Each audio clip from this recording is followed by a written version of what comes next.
right, the Krueg Show after Warrior basketball, after Giants baseball, 5-3 Rockies, but more importantly, that was regular season baseball. More importantly, the Warriors are off to a 1-0 start on the Dallas Mavericks. I had them Warriors in 5, folks, and they win tonight by 25. Welcome to the Krueg Show after Warrior basketball. Larry Krueger, top left box on my, I guess this side over here. The great Ryan Smith, producer of the Krueg Show.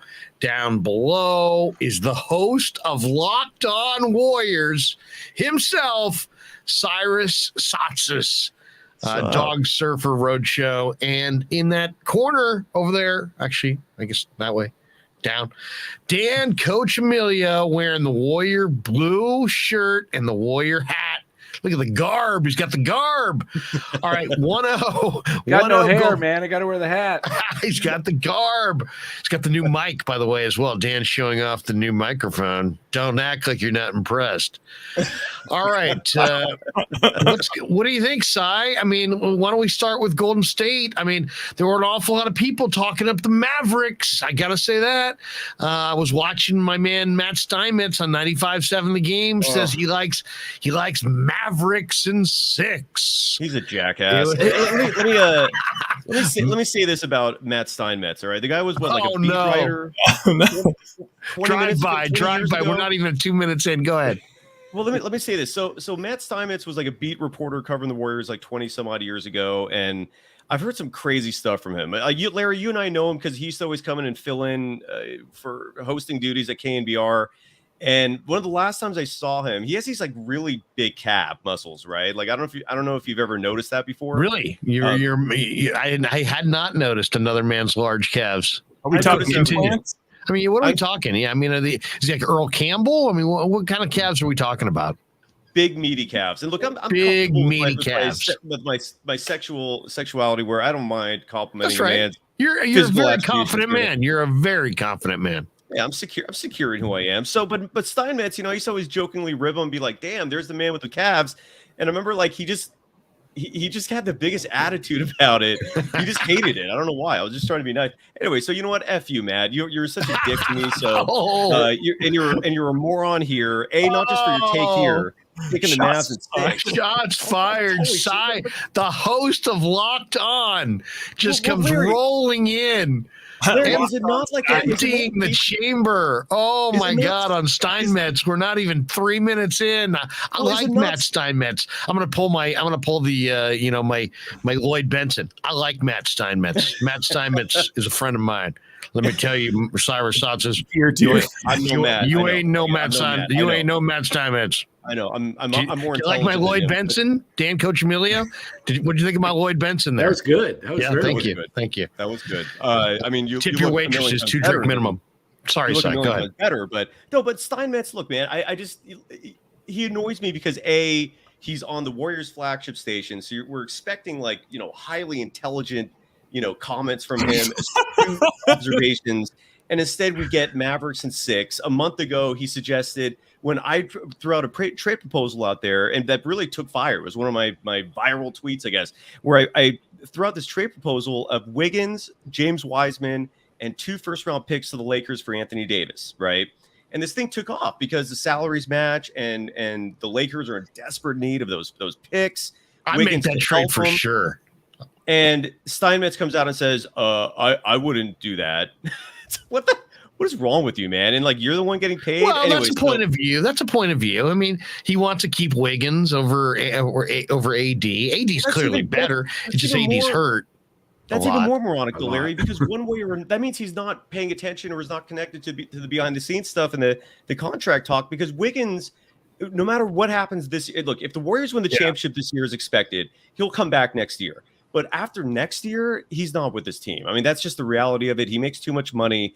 And you just can't pay him when you're going to be paying the pool party. Gary Payton II as a contract, Otto Porter Jr. as a contract. You got to figure out what you're going to do with James Wiseman, who's making $12 million a year. I mean, there's so much money going to so many players. Wiggins is going to be an odd man out. And so to sit there and I just expect All right, let's move more. off Steinmetz. Let's move off Steinmetz. We're giving Steinmetz too much love, too, by the way. This last segment brought to you by Steinmetz and Steinmetz. It's a law firm. Maybe that's just our new strategy is we just absolutely roast prominent Bay Area media members. Prominent. Lowest common denominator crap. Yeah, tomorrow night we are taking John Lund behind the woodshed and we are bashing him to no end. Tune in. You got to see it. Oh, my God. It's going to be awesome. It's going to be incredible. I mean, no, let's not do that.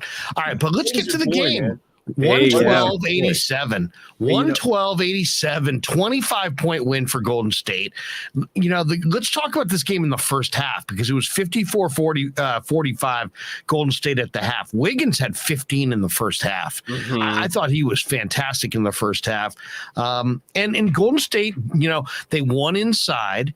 They dominated on the glass. They dominated points in the paint. And even though the turnovers don't look great, they only had 6 at halftime. They only had 6 turnovers in the first half when they kind of took control of this game. So you know why that is, Larry? Why is that? Because they weren't playing the Grizzlies. I mean, like people slept so hard on the Grizzlies. I have been preaching on your show and on Locked On Warriors for months now that the Grizzlies were the only legitimate competition for the Warriors, besides having the second best record in the NBA. So, I mean, literally they were the second best team. But I'm sorry, man. This is where, Larry, I'm only going to rib you once for this, but you did hold those Suns to a very high esteem. Leave me and Steinmetz alone. All right. First it was Steinmetz, now it's me. You just came in here in a foul mood. You're just in a bad mood right now. Before you rip me, let me just. He's been watching Johnny Depp and Amber Heard trial too much. Now try talking. Now try saying things. Yeah, see, we can't hear you. Why? Because I muted you.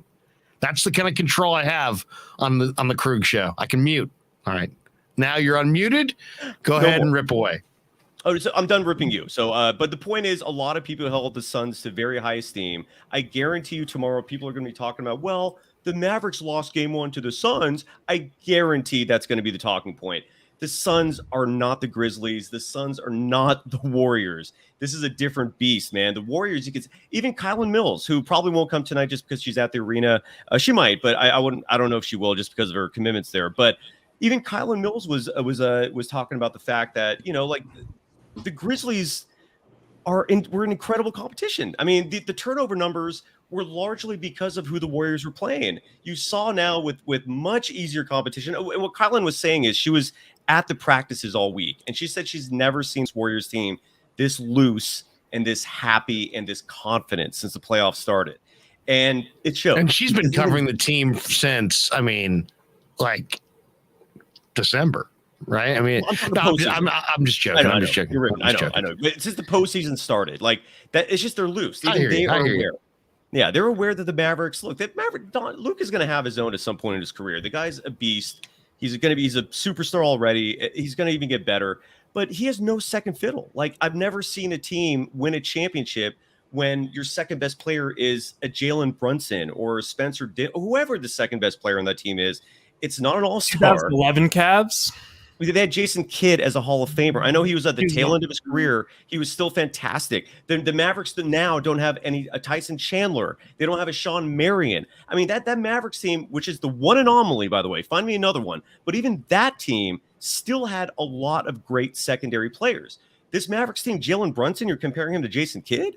This is all about the greatness of Luka, right? Right, guys? Wait. Jalen Brunson right now is better than Jason Kidd was on that Mavs team. Okay, agree to disagree. Might not be better than Jason Terry, though. Jason Terry was awesome in that series. Instead of going back and hunting for the guy on the Mavs team back then, I think the overall point is basically pretty sound, which is that it's Luka and not a lot else. I mean, I'll say this. I watched 2 games of the late part of the Suns Mavs series, and Spencer Dinwiddie is playing like an all-star. In that series, he played like an all-star. I mean, hitting big shots, taking guys off the dribble, making smart play after smart play. So to me, he was the guy that I feared as the second fiddle to Luka. But I mean, I think Golden State did a nice job. At halftime, at least, there were no other Mavericks in double figures. It was just Luka. So I looked at this team, and I like Dorian Finney-Smith. I think he's athletic. I think he's got some real potential. I like Bullock in Carolina, and I think he's a good shooter. I think Powell's a useful role player. Brunson's kind of high percentage.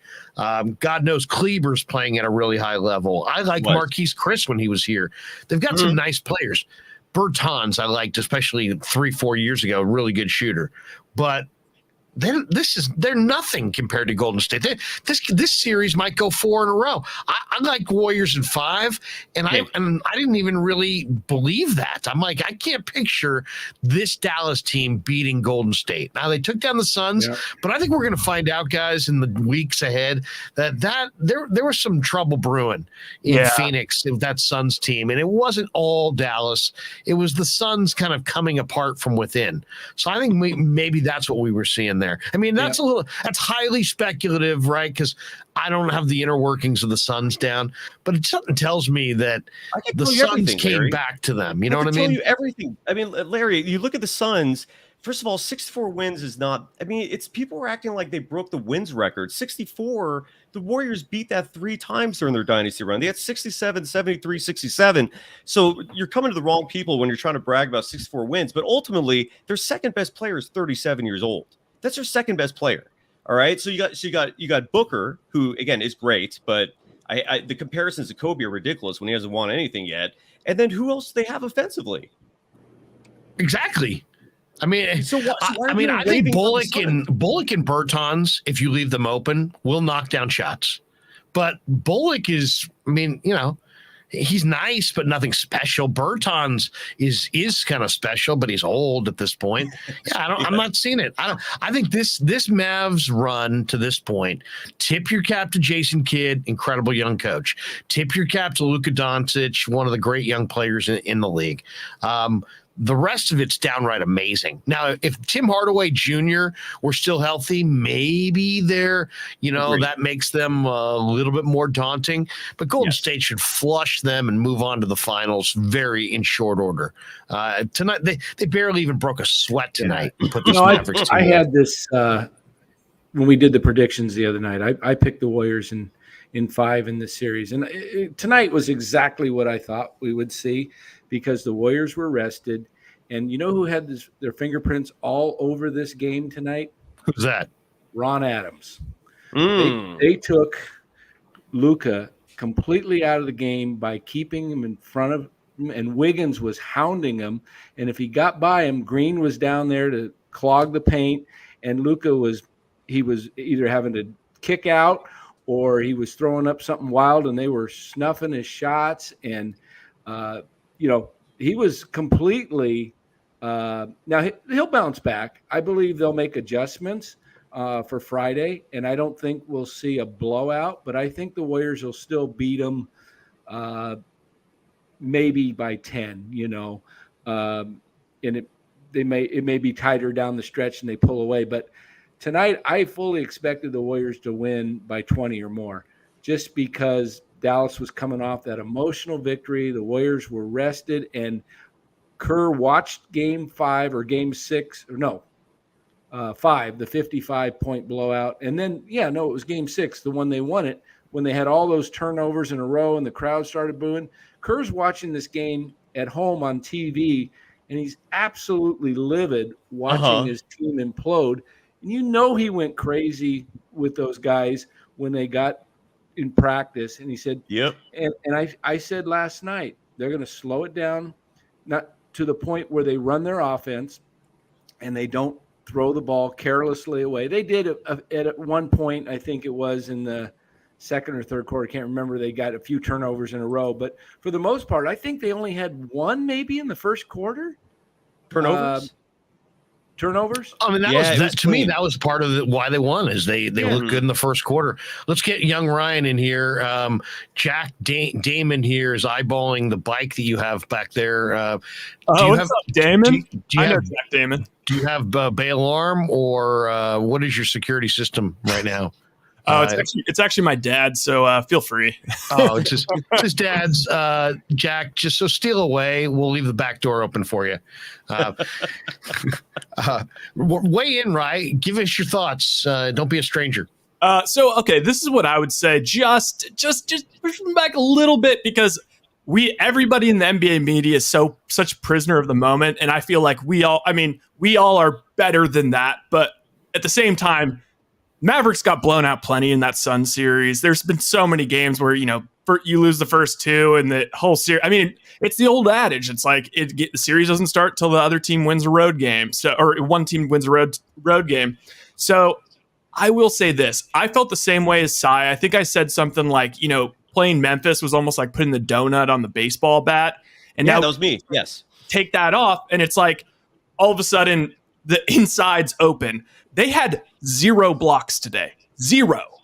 I think we had like 6, but they had 0 blocks. Jaren Jackson was getting like 4 a game. Like that. How nice is it not to see that freaking guy? Heck yeah. But heck yeah. But in the same way that I feel like this, it got so much easier and it slowed down completely for the Warriors. I think it's it was kind of the same thing or the opposite for the Mavericks, because the way that the Suns tend to play and the Jazz, it's just more of a traditional offense, and it's like, all right, Book's going, set a screen, all right, CP's controlling the ball. It's just a different style than like than everyone running around everywhere and the flow and everything. So I thought it was like a double. There was 2 giant factors working against them. Plus they had a long series. We had the rest. So I fully expected them to blow them out in this game. Let's just see, how good is Jason Kidd? Is Jason Kidd really that good of a coach that he's going to be able to make these adjustments on the fly? And the other thing is just let's just say we win both at home and they win both at home. This series is an every other game series. That's another thing I'm a little worried about. I just don't want it to be pushed to a game 7 where anything can happen because Luka raises the floor to being a B team, and who knows, maybe we play our D game. So that's also why it's possible, but that's also why tonight's blowout was important, because of that not having the rest. I mean, the Warriors being able to sit most of their guys with like 5-6 minutes to go in the fourth was huge. I mean, because that is a great point. But I also don't think it's. I think people might be overblowing the every other game thing out of proportion a bit too. It's not like the Warriors are like some ancient old team. I mean, Clay and Dre are 32. I've nenever heard of anyone being accused of being old until now. Now all of a sudden, because it's the Warriors, people are starting to say, "Oh, they peaked." People saying Stephen Curry has peaked or been past his prime. I don't see that. I mean, Stephen Curry's averaging entering this game, he was averaging 26.9 points per game in the postseason. That's a fantastic stat line. I mean, the only thing that's dipped for him slightly are his shooting percentages, but there's a lot of reasons for that we can get into, but it's boring mostly. I'm insanely confident. I mean, what you saw out there was the Warriors easily grabbing rebounds. You saw the Warriors offense just creating a nightmare situation for the Mavericks, just because they've never seen anything like that. The Warriors are number 1 in the NBA in points off cuts and points off screens. And what those kinds of plays do to a defense is it wears them out, because when you're chasing people nonstop instead of playing an ISO type team, you're exhausted. You're flat out exhausted, and you need energy to make shots on the other end. And so that's where you can attribute a lot of those missed threes was to a tired team that's running around all day chasing Steph, chasing the pool party, who had a great game, by the way, as well. It would shock. I think 5 is a great number to pick, just because I could see Dallas winning one at home. I mean, these role players that are bricking shots at Chase, they're going to hit these more often at home. But this reminds me of the Nugget series, man. Different players, but the same vibe and energy. Great point you make about the defense, the cutting with the Warriors, on offense, and making Dallas work. Really, really big there. Another guy to give huge shout outs to is Kevon Looney. I mean, since the Denver series, he has played amazing against Memphis. And Kevin, you mean Kevin Looney? Yeah, Kevin. Yes. Who called him Kevin? One of the national guys. Ben Pelt did it too. I think it was. You know who I think called him that was the guy that played for. All of a sudden I'm drawing a blank. Miller? No, the basketball that played for the Cavs and went to U of A. Richard Jefferson. Yeah, Jefferson. Richard Jefferson. I was drawing a Ben blank. Pelt said it too. No, the Ryan one time called Cyrus Cryrus in a posting online. Spelled it like which that. Yes. we thought maybe was intentional at the time. that might have been Because after the. I had been crying a lot on the previous show. I think Steinmetz no. hacked my computer, actually.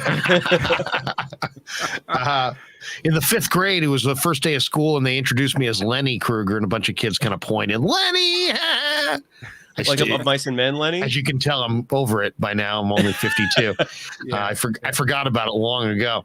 All right, let's talk a little bit about there's a couple interesting things in the chat that I think are interesting. One, GTC Reels, Gary Payton's pop said that GP2 may be back in this round. Did you guys see that? I heard. Did you guys hear that little anecdote? Yeah.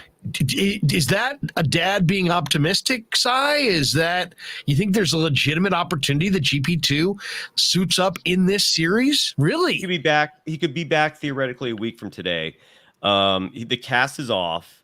It would surprise me a little bit. I almost would like to save him if he actually can come back for the NBA Finals. But I mean, yeah, when he was actually interviewed, he said the injury didn't feel like a break. He thought he just hyperextended the elbow. Right. And again, the cast is off. He was in practice the other day putting up shots. Stephen Curry was just looking at him. It was one of the more crazier videos. Kylan Mills tweeted it if you want to check it out, at Kylan Mills. So it's a possibility. The way I would consider those if all of a sudden the Mavericks win a second game. Then I'm thinking, all right, maybe we should get him out here and stick him on Luka, because I could see Gary Payton II giving Luka very serious problems. But I don't know, man. I would love to know what you guys think. What'd you guys think of Luka tonight? I mean, aside from just like, obviously we threw so many more looks at him than the Suns threw at him, like an insane amount. And I love picking him up full court. Love that.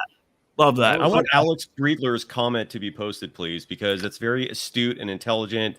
And it's this one from Alex. Oh, wait. Oh, where is it? There it is. It's Alex Breedler. It says Alex Breedler Sotsis. Oh, is that your brother? The Cy was right after game 4 of the Memphis series, but no one listened to him. Telling you, man, that was the game. What time are you coming home, Uncle Cyrus? A what? No. I just added that last part. My middle name, by the way, Alex. But yeah, absolutely. What did you say after game 4 that Alex Breitler remembered?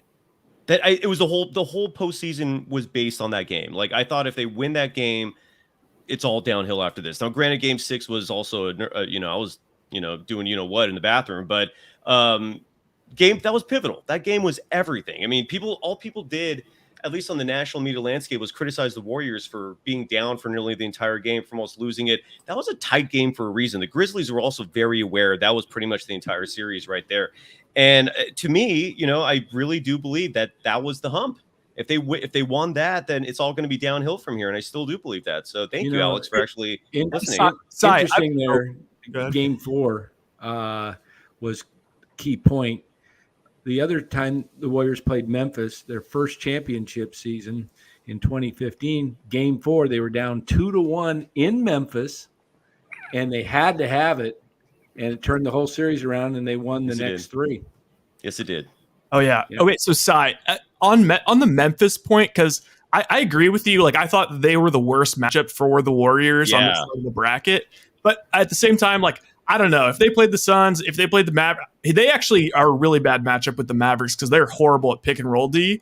So I don't know about that. But for the Warriors, I agree. Totally the worst matchup. So do you think that the Warriors' sloppiness, like, because they were playing crazy, but like, if you think back to the Timberwolves series, like, I said, like, pretty much that entire series is like being played on bath salts. And like, do you think that the Grizzlies just bring that out of their opponent? Because the Warriors looked like they were. I've never seen them so, like, it was just bizarre. And like, I think they do. I think the only weakness for the Grizzlies, I think the Grizzlies would have mopped up anyone else in the postseason. Anyone else, I really did think that. I think their only. So you thought that last round was the finals? Yes, wow. Absolutely. And I really believe the one thing that was holding the Grizzlies back, as you point out, the Timberwolves series, was inexperience. I mean, they've never won a 7-game series until that.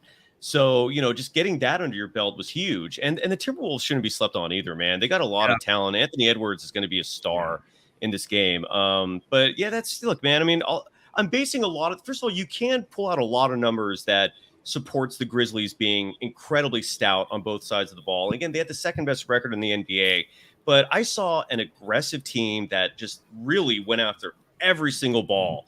And those crazy passes that resulted in turnovers, you saw tonight, they were doing the exact same thing, the Warriors, and they were getting away with it because the Mavericks just aren't as aggressive. They're not as long. They're just not as good of a defensive team as the Grizzlies were. And so with the Mavericks, you can do these fun little, like, you know, over your head, behind the back type passes and get away with it. The Grizzlies do not let you get away with that. And that's just my belief. You know, I mean, I hope I'm not wrong, but I really do believe that the Grizzlies were the toughest test. And yeah, that was the NBA Finals for the Warriors. Yeah, I believe that. Well, it's pretty tough to when you're playing against a physical team with length, it makes it very difficult with passing lanes. You know, you run your cuts and your screens off, and guys can still put an arm out there and deflect the pass. And it creates very, you know, when I played basketball, that was the most difficult part, was playing against guys that were bigger than you and they were athletic, because you just don't have places to throw the ball to at times, you know, and you saw that in that series. Coach, what were you? Were you a point guard, on the ball guy? Were you a swing man? Were you a long power forward, a stretch five? What were you? 5'11" point guard. 5'11" point guard. All right, good to know. Good to know. You know, one of the real positives tonight, guys, was Jordan Poole got rolling. Oh. I love that up and under, that incredible footwork that this guy demonstrates. Now, we've seen guys who have great footwork, right? I mean, you know, Danny remembers Kevin McHale. I mean, Rye for sure does not, but Cy, you probably saw McHale. But McHale had incredible footwork. Watching Jordan Poole, it's not just the footwork. Those footwork's incredible. It's the amount of space that he can then win on these steps. So he can fake you and then take such a long step that he's creating separation. He creates separation with his footwork in the one-on-one, when he's basically driving the lane, and he can pivot, and he can be very disciplined to hold that pivot foot. And if you're not used to that kind of game, and there are very few guys in the league that really possess that kind of a game, he gets really easy looks. I love some of the shots he put up tonight. Does it ever feel sometimes for you like he's like mashing all the buttons at once on the controller? Like sometimes, like 80% of the time it's like, dang, like he's super in control, and that's so shocking. That's such good body. But like at 20% of the time, I feel like he's just mashing buttons to like try and get something to go. Like he's that good. He is that good. And also crazy. The lanes, like him being able to get to the hole, it just opens. Like the Warriors are an inside. What do you say? Outside in, inside out. That like they need to get in. Most teams, it's like they need to hit threes, and that spaces the floor, and then it opens up the middle. The Warriors need to get layups, and they need to get back cuts and do all that kind of stuff, and that's what opens up the fire barrage. And they couldn't do that versus Memphis. No, they never got to the hoop hardly in the paint against Memphis. Oh, wait. He's making fun of me for my JTA. I said that I wouldn't mind JTA. You wanted to see JTA. JTA was seen tonight. Yeah, that's what he's saying. Jackson J is saying you called for JTA. Kerr is a huge fan of this show. Heard you, thought about it, probably texted back and forth with you today about it, and then went and said, you know what? I got 5 good minutes for JTA because my man Ryan Smith on the Krueg show is requesting it. I knowing Kerr as I do, that's how it all came down. But Larry, people don't realize this, but you play too. Like, what did you? You're what, 6 feet, 6'1", something like that. Like, what did you play? 6'1" and change. Cy, yeah. I kind of had a high release. Didn't rarely get the shot block, and my brother was 6'5", so I used to have to play. I played against him as a kid, and so I had to shoot it high. I was decent. I was a decent player. I played a little bit of high school. Nothing great, but I love playing. I'm imagining like a Jose Alvarez. Or what? Jose Alvarez? Pelicans, isn't that his name? Who's Jose Alvarez? Oh, that little guy. Sorry. No, Alvarez. I'm getting my draft relief. I was 6'1". I was 6'1" sophomore. Damn. Yeah. Kyle Martinez says Larry was a 3-and-D guy for sure. Yeah. I was a stretch 5. I hit big shots. No, but I mean, watching Golden State, they seemed like they weren't tested really in game 1. I thought they did to me, if there's a couple takeaways from the game, they did an incredible job at minimizing Luka's ability to get the rest of his team involved. So, and then if you looked at the numbers at the half, 15 for Wiggins, Luka had 18, but no other Maverick was in any kind of rhythm. And I thought that was huge. Golden State in the first half, guys, I thought was disciplined to not fire up tons of threes, and they shot 81% on twos in that first half. I thought that was huge. And then getting Poole going early. I think Golden State just came out and won that first quarter. I mean, Golden State shot 56% in the first half. They were plus 10 on the glass, plus 10 points in the paint. This is all at halftime. So they kind of did what they wanted to do. Let's roll this into Friday night. What's Kids' adjustment for game 2? Well, Larry, can I interrupt you real quick, man? So you no, heard you're me. not allowed to interrupt. Yes, you I go came ahead. into the show hot. I came into the show aggressive and hot, and it just occurred to me my eyes are a lot bigger than they normally are when I come on your show. Yeah, I don't want to mess with any bad juju what here, happened so is your guy's not around today, or I'm going to step away for 1 second because all right. I don't want to mess with the bad juju. Okay. Rebel 444 called me out on that one time on your show. I'll be right back. When you come back, you're going to be a whole lot more fun and laid back. All right. Hey, Larry, what do you say we hit a little ad break? Why don't we do that? Hey, guys, welcome to the Krueg Show. As Cy's getting high, let's tell you a little bit about Dan Coach Emilio and Telmetrics. Larry Krueger here for Telmetrics. Thanks to Casey Bateman and the good people at Telmetrics. If you're an occupational therapist, if you're an orthopedic surgeon, a chiropractor, a physical therapist of any kind, Telmetrics is designed for you to use in your practice and will greatly benefit your patients. Telmetrics uses computer vision and artificial intelligence and provides a platform for outpatient rehab therapy services, both in the clinical and the telehealth environments. So using Telmetrics can improve your patient's experience and much more. So for all your sports injury needs, or if you're a physical rehabilitation specialist of any kind, make sure you use telmetrics.co, TELMETRIX.co. And thanks to Casey Bateman and all the good people at Telmetrics for being a proud sponsor of the Krueg. I'd like to thank our sponsor, Dan Coach Emilio. Dan is a buddy, and he is a phenomenal retirement planning specialist. And you can contact him today at securemoney.com or at his number 925-628-9966. There's a lot of uncertainty in our world right now, and you want to make sure that your money is secure. That is the key. Danny's got 25 years of experience, born and raised right here in the Bay Area, and he can help you get an immediate 10% premium bonus on your principal retirement account. So give him a call. 925-628-9966. He'll make an appointment with you, and you can sit down. It's not a one-size-fits-all kind of a deal. He'll consult with you and come up with a strategy to get you going to where you want to be. Once again, 925-628-9966, securemoney.com on the web. And thanks to Dan Coach Emilio and all the people at Secure Money for being proud sponsors.